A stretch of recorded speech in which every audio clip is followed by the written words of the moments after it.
A girl left notes of kindness for an elderly neighbor. But then one day, he knocked on her door. The knock was so gentle it almost sounded like the wind. But Emily heard it. She paused, cereal spoon halfway to her mouth, and glanced at the front door. Her mother was at work. Her little brother was asleep. And she wasn't expecting anyone. When she opened the door, her heart skipped a beat. Mr. Whitaker, the reclusive old man from next door, stood there, holding one of her handwritten notes in his trembling hand. His eyes glistened with something unspoken. For a second, neither of them said a word. "Did you write this?" he finally asked, his voice hoarse like gravel under tired boots. Emily nodded, unsure whether to smile or apologize. He looked down at the note again folded neatly, with pink ink that said, "You are loved, even when it feels like no one sees you." He looked back up, swallowed hard, and said, "Can I come in for a moment?" It had started as something small. Something silly, even. Emily didn't know what made her do it. Maybe it was boredom, maybe loneliness, or maybe just the quiet sadness she always felt radiating from the window of the old house next door. Mr. Whitaker had lived there for as long as she could remember, but no one ever visited. No family, no friends, just the silhouette of a hunched man behind dusty curtains. She was 15, and curious, and maybe, just maybe, she wanted to be seen too. So one day, she slipped a little note under his door. "I hope today is kind to you." She didn't expect anything to happen. She didn't expect a response. But the next morning, when she passed by his porch on the way to school, she saw something new, a tiny flower pot, with a daisy. Her note was folded underneath it, untouched. But the daisy was blooming. That was the beginning. Every week, she left him notes. Quotes she loved. Wishes for good days. Dumb little jokes. Sometimes drawings. Always signed anonymously with a small heart and the name E. He never wrote back. Never acknowledged them. But the flower pots multiplied. A second daisy. Then a marigold. Then basil. Then a cracked blue ceramic bowl with pebbles that spelled the word hope. To Emily, it became more than a habit. It was her secret ritual. Her rebellion against the kind of world that left people like Mr. Whitaker alone in their final chapters. She started looking for him, watching from her bedroom window to see if he moved the blinds or came to the mailbox. Once, she saw him sit on the porch with one of her notes in his lap, unmoving for 20 minutes. That day, she cried without knowing why. Then, after almost 6 months, came that knock on the door. Her house was quiet, too quiet. As she led Mr. Whitaker to the kitchen, she pulled out a chair. He sat slowly, like his body had forgotten how. "Tea?" she asked. He nodded, still clutching the note. While she boiled water, she watched him. His face was creased like old paper, but his eyes were sharp now, what with emotion. He looked like someone who had just emerged from a long, dark tunnel. "I didn't mean to scare you," he said, breaking the silence. "It's just today I needed to say thank you. Properly." Emily smiled awkwardly, placing the mug in front of him. "You don't have to." "I do," he interrupted gently. "Because you saved me." She didn't know what to say to that. Her hands curled around her own mug as he took a sip and let out a long breath. "I've been alone since my wife passed. That was 5 years ago. We never had children. Not by choice. Just how things turned out. When she died, I stopped going out. I stopped answering the phone. I stopped believing I mattered." He touched the note again. "And then your words started showing up, like little lifelines. At first, I thought it was a mistake. Then I figured it was some church thing. Or maybe my wife, haunting me with kindness. I didn't know." His lip trembled. He pressed the note to his chest. "But I started waiting for them. I'd wake up early just to check the door. I rearranged my meds so I'd be awake. I'd sit and reread the notes on days when the quiet was too loud. You were the only person who talked to me, even without knowing who I was." Emily swallowed hard. "I didn't know. I mean, I didn't know you personally. But I saw you. I just thought maybe you needed to know that someone cared." He looked up at her, his voice breaking. "Most people don't bother seeing old people anymore. We're like ghosts, quiet in the way, fading. But you saw through the walls." They sat in silence for a moment. The only sound was the clock ticking over the sink. Then Mr. Whitaker reached into his coat pocket and pulled out a folded bundle. "May I?" he asked, nodding at the table. She nodded. He unfolded the bundle gently, revealing a stack of every single note she had written. "They're my treasures," he said, voice shaking. "I read them more than I read the Bible these days. They reminded me I was still human." Emily's eyes filled with tears. I never thought something so small could matter that much, she whispered. That's the thing, he replied. Sometimes, it's the small things that keep people breathing. They spent the rest of the afternoon talking. He told her about how he met his wife, Marlene, during a rainstorm on the Brooklyn Bridge. How he worked in a bookstore for 30 years and could still remember the smell of new pages. How he loved jazz and used to dance in the kitchen. And she told him about her love for writing. How her dad left 3 years ago, and she started writing notes for herself first, before deciding maybe someone else needed them more. How she never really fit in at school. How she felt less invisible when she was helping someone else feel seen. They laughed. They cried. And by the time the sun began to set, they were no longer strangers. They were something else. From that day on, everything changed. Mr. Whitaker became part of her life. He taught her how to make perfect scrambled eggs and how to grow basil in a tin can. He read her favorite poems out loud and gave her books he'd saved from his shop. In return, she helped him clean, learned his med schedule, and reminded him to take walks. But most of all, they kept writing notes this time, to each other. Little papers tucked under doormats or hidden in flower pots. The world is brighter with you in it. Jazz at 3 p.m. today. Bring cookies. Thank you for reminding me how to be alive. But life, of course, doesn't pause for magic. One morning in November, Emily knocked on his door with fresh banana muffins. He didn't answer. She waited. Knocked again. Nothing. Her stomach dropped.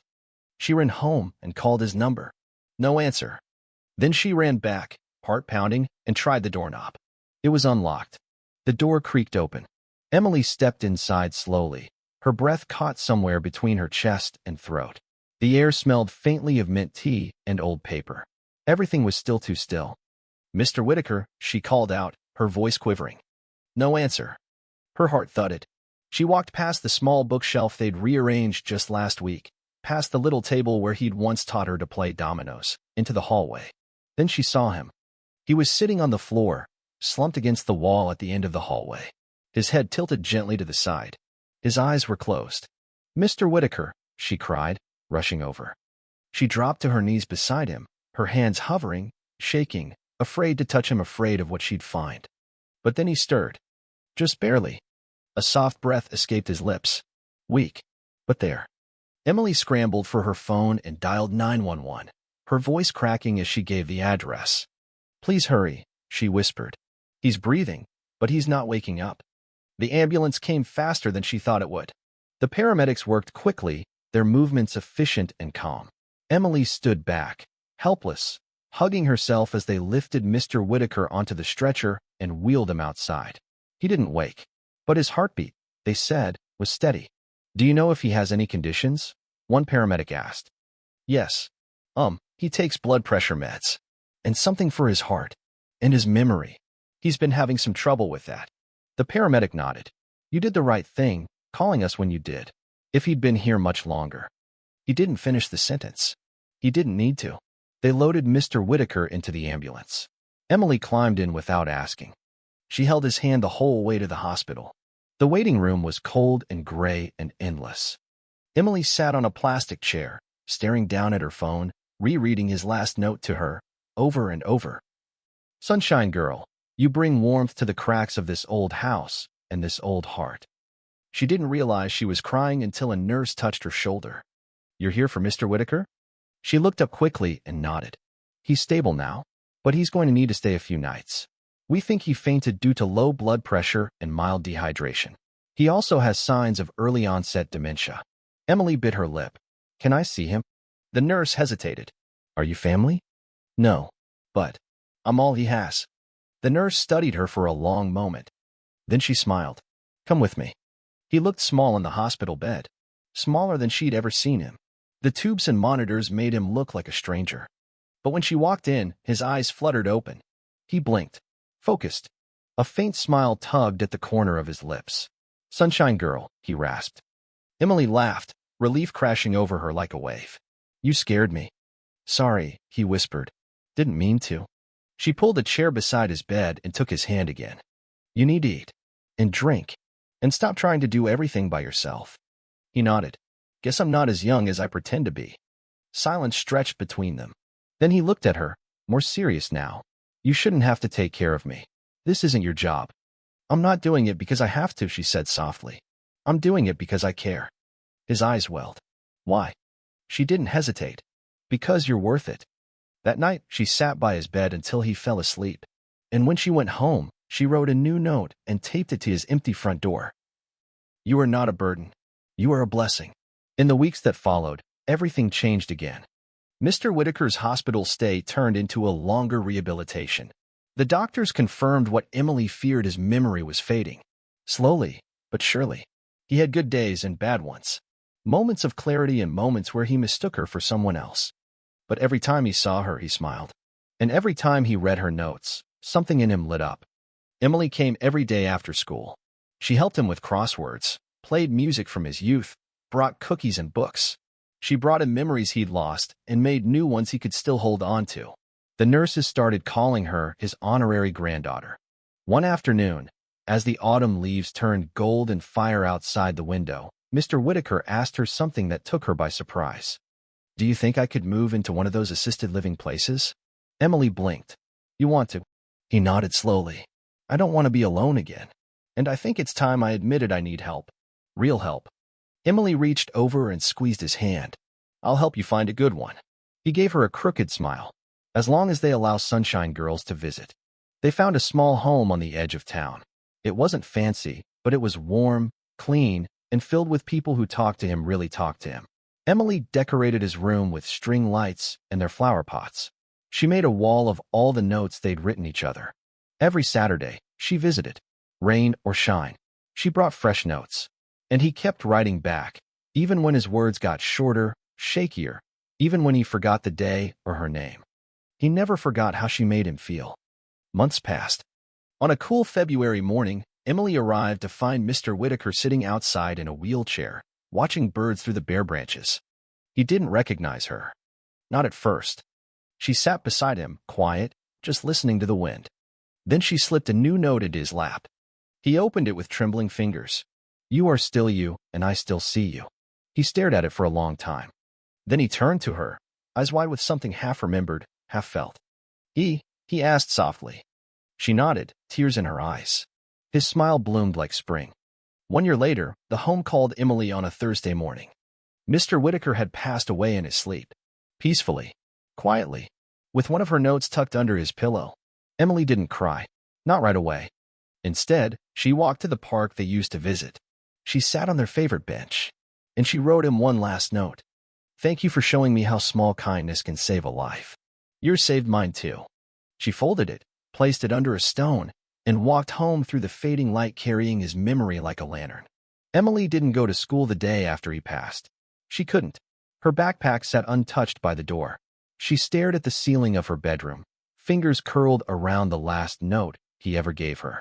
His handwriting had become barely legible by then, but she knew every letter like the lines on her palm. Even when I forget, you remain my brightest memory. The funeral was quiet. Fitting. Only a few people came, 2 staff members from the care home, a neighbor from the past he barely remembered, and the pastor. But Emily was their front row, wearing the scarf he'd given her for Christmas. She had to ask the care home director for permission to speak. I didn't know Mr. Whitaker the way you all once did, she began, her voice steady despite the tremble in her chest. But I knew his heart, and I think he just needed someone to remind him that it was still beating. She pulled a note from her coat pocket. This was the first one I ever wrote him. I slipped it under his door because I didn't know how else to say, I see you. And somehow that turned into letters. Then talks. Then stories. Then family. Her voice cracked at the last word. I was 15 when I met him. Now I'm 16. And I feel 100 years older. But in the best way. Because I got to know someone who taught me that the smallest act of kindness can echo far beyond what we imagine. She laid the note on the edge of the coffin and stepped back. The pastor placed a hand on her shoulder. And just like that, he was gone. Spring arrived slowly that year. The snow melted late, as if the earth itself couldn't quite let go.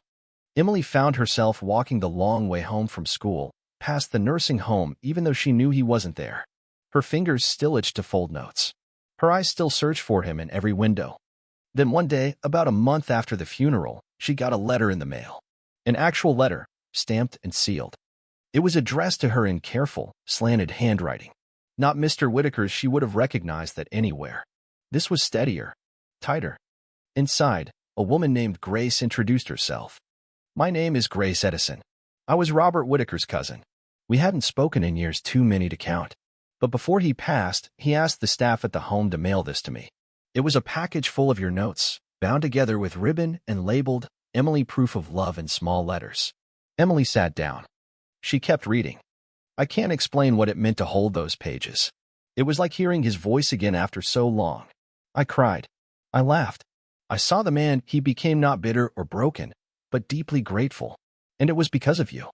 Then, near the end of the letter, he wanted me to let you know he left something for you. I've enclosed a copy of his will. He requested that you receive his old typewriter, the one from his bookstore days, and the journal he kept these past few months. He said, and I quote, "She should write. She's already written me back to life." Emily covered her mouth with her hand. She didn't cry. She wept. The typewriter arrived 2 weeks later. Heavy, clunky, beautiful in its rusted elegance. It still had ribbon in it, though faded. The journal came with it, a leather-bound book, soft and worn. She opened to the first page. In his signature shaky script, he'd written, "For the girl who reminded me that even the last chapters of a life can be worth reading." The pages were full of musings, memories, poetry, even short stories they'd brainstormed together during his good days. She read the whole thing in one sitting, and then she sat at the typewriter and began to write. The story that poured out of her wasn't planned. It wasn't perfect, but it was true. She called it The Man on the Porch. She wrote about a man who thought he was invisible and the girl who refused to let him fade. She wrote about the power of words, of handwritten notes, of quiet moments between strangers who became something more. When she finished, she printed a copy and brought it to the local library. They had a teen writer's corner. A librarian with kind eyes and gray hair read the first page and smiled. "Would you be okay with us displaying this?" she asked. "Other kids and adults should read this." Emily hesitated, then nodded. Mr. Whitaker would have wanted that. A month later, a teacher at school stopped her in the hallway. "I read your story at the library," he said. "It made me call my father for the first time in a year." Emily blinked. Another woman emailed her, the mother of a boy who had found the story, copied it, and started writing anonymous notes to a lonely kid in his class. That night, Emily took out a new piece of paper. She wrote a note, simple, clean. Kindness doesn't have to be loud to change a life. She didn't leave it under anyone's door. This time, she posted it on a wall at school. And the next day, someone added their own. "Thank you. I needed this today." The notes returned, this time in reverse. People who had been silent were writing again. Students, teachers, neighbors. They wrote to each other. They wrote to themselves. They wrote to strangers. Some wrote to ghosts. Emily started a project, the letter wall. What began as a corkboard in the back of the library grew into something bigger. The school gave her a hallway wall, then a second one. Every week, she added new prompts. Write a note to someone who made your life better. What do you wish someone would say to you? Tell someone they are not forgotten. Soon, there were hundreds of notes, then thousands. But she never stopped writing one kind of note in particular. She still wrote to him. Every month, she visited his grave, sat beside the small marble marker beneath the oak tree, and placed a new letter there, sometimes folded into an envelope, sometimes tucked into a flower stem, sometimes just left bare in the wind. "You'd be proud of the board. A freshman boy left a note today that made me cry. He said he felt seen for the first time, like you used to say to me." I still write, by the way, still on your old typewriter. There are sticks, and it makes every sentence feel like it's wearing a little crooked smile. I miss you. I miss your stories. I miss your tea. But the last one she left that spring was different. She didn't write it for herself. She wrote it for him. "You weren't invisible, Mr. Whitaker. You were never fading. You were vibrant, kind, funny, gentle. You were love in human form. You mattered. You mattered more than you ever knew. And now the world knows it too." Emily walked away with her head high, the wind brushing her face like a whispered thank you. And on the bench beneath the tree, where she'd once sat crying in the cold, she smiled. Because somewhere, she knew, a man who thought he had nothing left had planted something that would grow for generations. And it had started with a single note. The day Emily turned 17, she visited the bookstore downtown, not just any bookstore, but the one Mr. Whitaker used to talk about in their conversations. Harper's Books, he called it, though its sign had long since faded. It sat on the corner like a forgotten poem, tucked between a bakery and a laundromat. Most kids her age didn't even notice it. But Emily stepped inside as if stepping into a memory she never had. It smelled like ink and stories in time. She wandered the aisles slowly. Old paperbacks, first editions, little typed tags with handwritten recommendations. And at the far back corner, a small typewriter display with a plaque above it that read, "Dedicated to Robert Whitaker, who believed every life was a story worth telling." She stood there a long while. Then she noticed the woman at the counter watching her, middle-aged, warm-eyed, with a cardigan and glasses that looked too big for her face. "You knew him, didn't you?" the woman asked. Emily blinked. "How did you?" "Only someone who knew him stares at that plaque like it's a doorway," she said, smiling. "I'm Evelyn. I used to work with Robert long before he left the store." Emily's voice softened. "I was close to him. I guess you could say I was his friend. Or maybe he was my lighthouse." Evelyn's eyes glistened. "He used to talk about you. Said he never expected to make another friend in his final years, let alone a girl with too much courage and too many pins." Emily laughed. "He told me once," Evelyn continued, "that if you ever showed up here, I was supposed to give you something." She bent down behind the counter and pulled out a dusty envelope, yellowed at the corners. On the front, written in careful block letters, "For Emily, if she ever finds her way to the shelves." Emily took it with shaking fingers.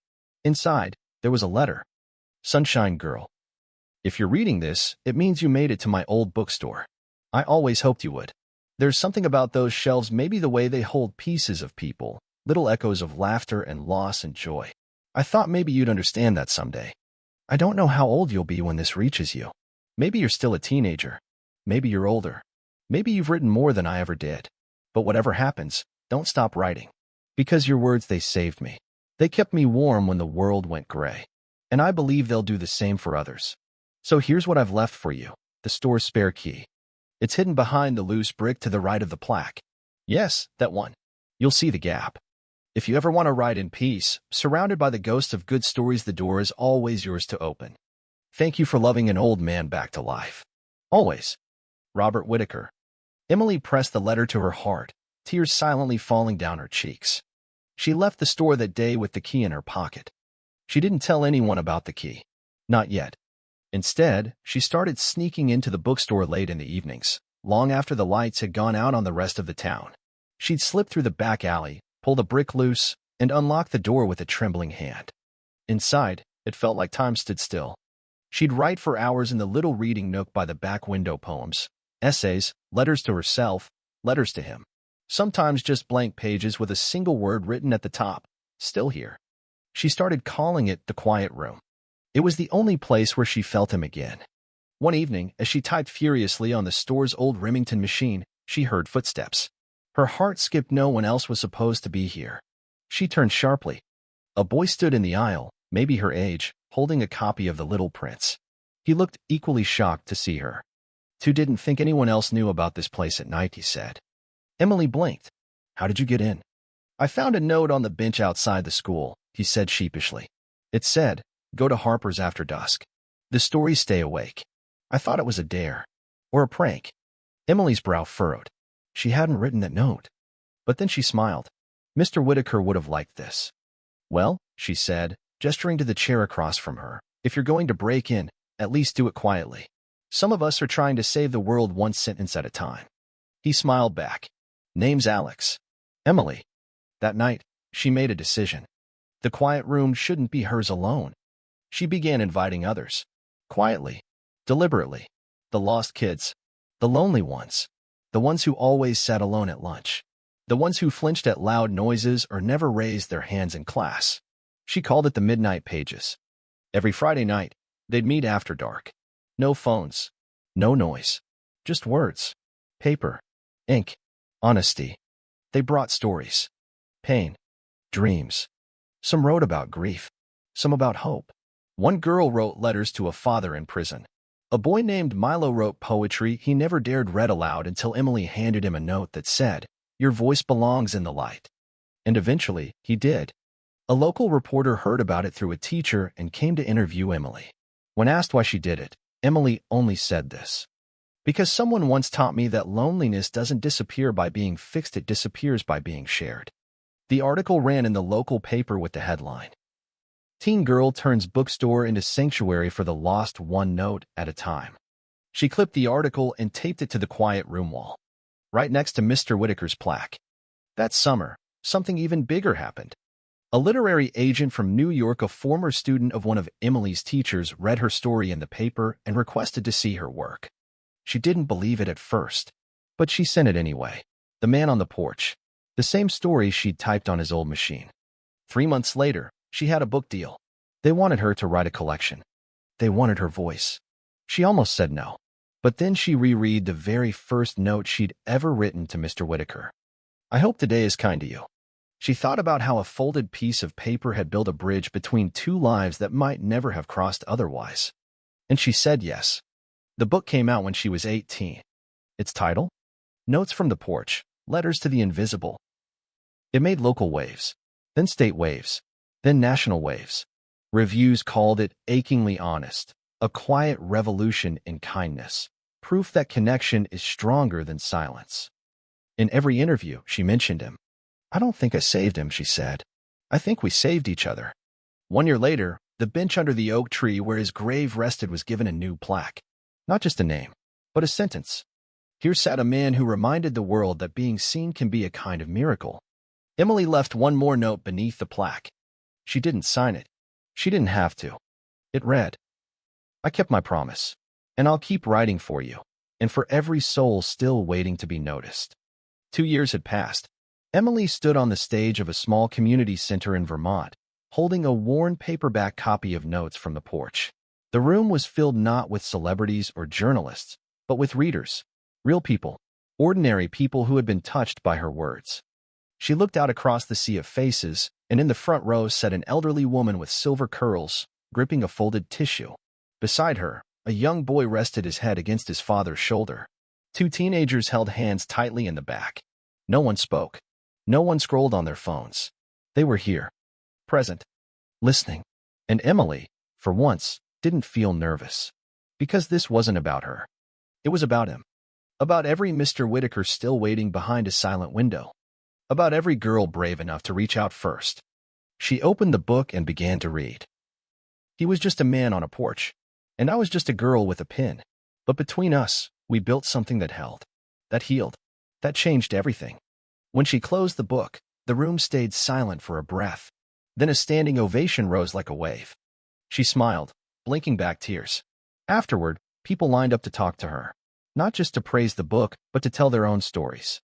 A woman said she started writing letters to her elderly neighbor, who now came over for Sunday dinner. A young man said the book made him call his grandfather for the first time in years. One girl, barely 12, whispered, "I started a note wall at my school too." Emily signed their books, their journals, even one boy's backpack strap. But the moment that stayed with her came near the end of the line. A tall man in his 40s, with a tired expression and warm eyes, stepped forward. He held no book, just a note. "I wanted to give you this," he said, voice quiet. She opened it. "I read your story the day I was planning to end my life. But then I saw how much one stranger's words could matter. So I held on. I'm still here. Because of you." She looked up, stunned. "I'm a teacher now," he continued. "And I make my students write anonymous kindness notes every Friday. It's our class tradition. I call it the Whitaker way." Emily couldn't speak. She simply stepped forward and hugged him. Back in her hometown, the quiet room had evolved. No longer hidden, it had become a non-profit space, part writing center, part youth circle, part community archive of anonymous letters. People came from all over the state to write there. They donated journals, notes, pens. No one asked for names, just stories.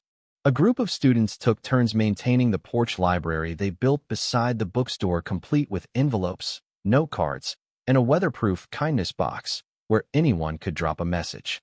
Some were addressed to strangers, some to the universe, some to ghosts. All were kept, because every word mattered. Emily, now 21, had moved to New York to study creative writing at a university that gave her a full scholarship after reading her book. Her apartment was small, her window overlooked an alleyway, and the radiator hissed like a grumpy old man. But she was happy. She still wrote notes. She slipped them into library books, left them on park benches, pinned them to subway walls. Sometimes they were no more than a single line. You are not as alone as you feel. It's okay to start over today. The world hasn't met all of your kindness yet. She never signed them. She didn't need to.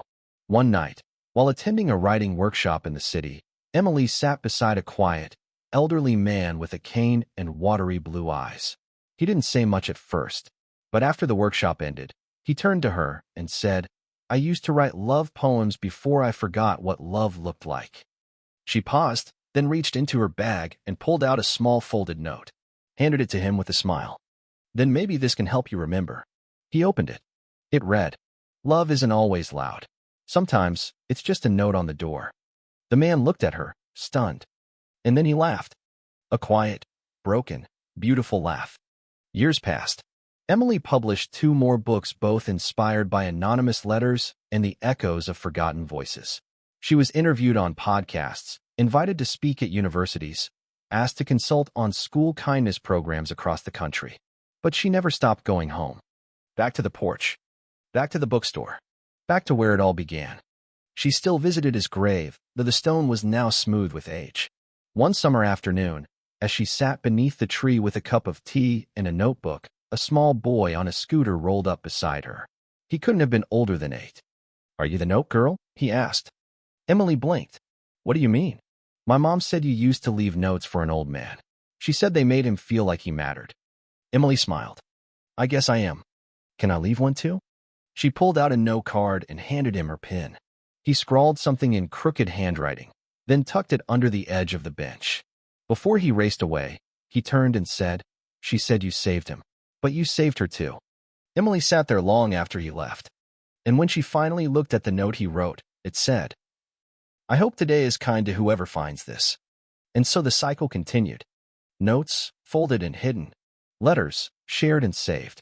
Kindness, quiet and mighty. Because of one girl. And one old man. Because one day, she left a note. And one day, he knocked on her door. And because neither of them walked away. The end.